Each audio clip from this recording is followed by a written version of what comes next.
Amelia Warner breaks silence. Heartbreak reveals for the first time why she can't forgive Jamie Dornan. London, a late autumn afternoon. The rain fell like silk, thin and cold, covering the old window of Amelia's small house in Notting Hill. She sat in front of the piano, her hands gently touching the white keys, but no sound came out. She had been silent for 3 years. Silent to the media, to her friends, to herself. 3 years since that last night, the night she left the house she shared with Jamie. Everything in her life seemed to be only an echo of the past. She used to think that time would heal everything, that if she just avoided it, if she just forgot, the pain would go away. But there are wounds that refuse to heal, not because they are too deep, but because people still touch them every day. Today, Amelia sat in front of the piano, with a small tape recorder placed next to her. She opened the lid, took a deep breath, then pressed the red button. A small beep sounded. And she began to speak. I've been silent for a long time. Not because I have nothing to say, but because I'm afraid that everything I say will be misinterpreted. But perhaps silence is also a way for others to rewrite my story the way they want. I don't want him to do that anymore. Her voice trembles. Outside the window, the rain begins to fall harder, tapping against the glass as if to beat a rhythm for the words that are about to be spoken.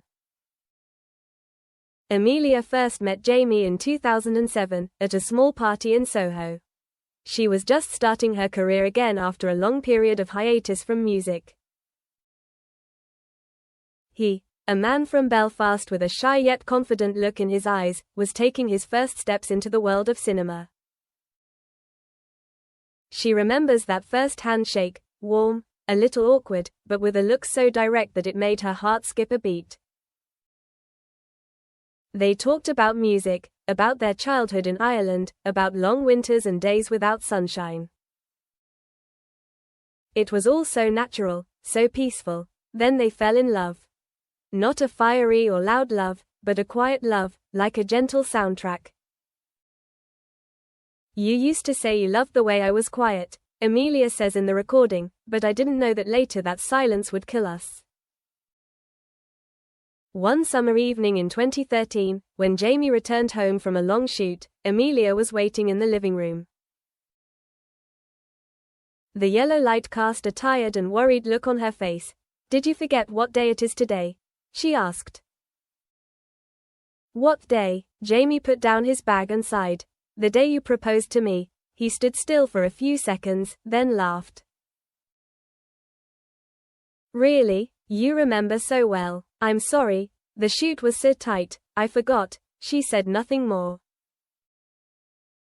In that moment, she realized that love sometimes doesn't die because of betrayal, but because of indifference.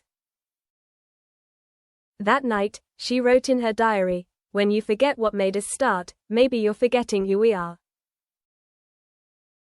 The media at that time still called them the perfect couple. Every photo, every smile was exaggerated into happiness.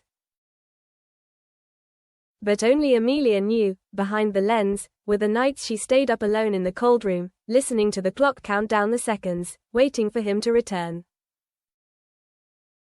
Jamie didn't betray her in the way people usually think. He didn't have someone else, at least not publicly. But he betrayed her by gradually moving away from her, slowly, painfully, almost imperceptibly. Every time she held his hand, he still held it, but no longer squeezed tightly.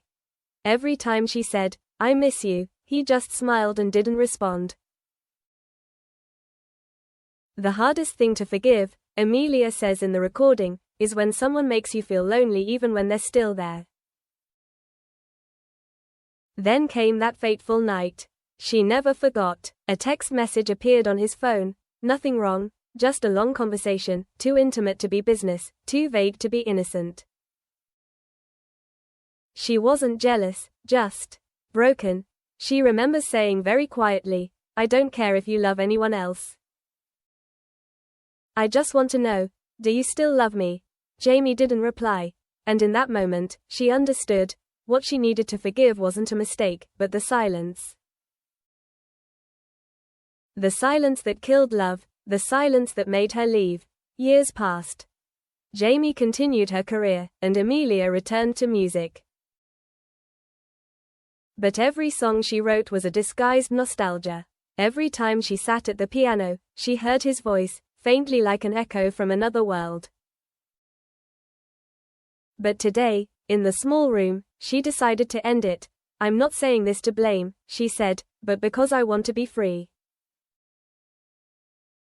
I want to give myself a chance to move on without your silence. You may never have apologized, but I don't need that anymore.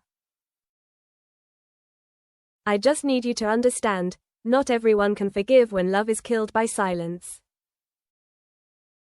She paused, took a deep breath, and then pressed the stop button. Outside, the rain had stopped. A weak ray of sunlight entered the room, reflecting off the old ring she still kept in the music box.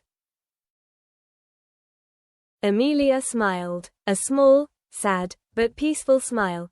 Maybe, she said softly, forgiveness is not about forgetting someone, but about stopping waiting for them to come back. Quote,